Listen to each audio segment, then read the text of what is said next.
আমি শ্বশুর বাড়ি যাচ্ছি। আমারও কি বিয়ে হবে? হ্যাঁ, তাহলে খুব মজা হবে। হ্যাঁ, একসাথে যাব। তোমার মুখটা একটু দেখাও।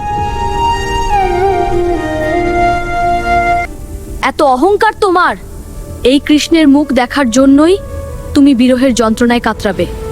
দাপর যুগে ব্রজভূমিতে মাধবী নামে এক সাধারণ গোপী ছিল। একদিন যমুনার তীরে মাধবী জল তুলতে গেলে এক সুন্দর বালক তাকে সাহায্য করেছিল।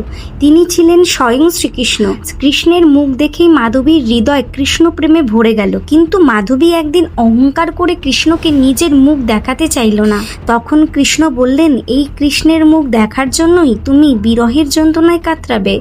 এরপর ইন্দ্রের প্রলয়ঙ্কর বৃষ্টির সময় কৃষ্ণ গোবর্ধন পর্বত তুলে সবাইকে রক্ষা করলেন।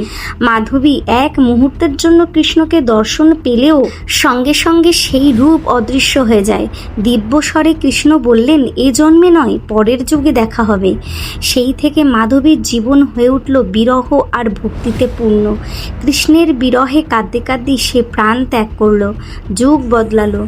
কলিযুগে সেই মাধবী জন্ম নিল মীরাবাই রূপে। তিনি পৃথিবীতে শিখিয়ে গেলেন, সত্যিকারের প্রেম শুধু মিলনে নয়, বিরহের মধ্যেই পূর্ণতা পায়। তাই ভক্তি ভরে বলুন, ভক্তিমতী মীরাবাই কি জয়।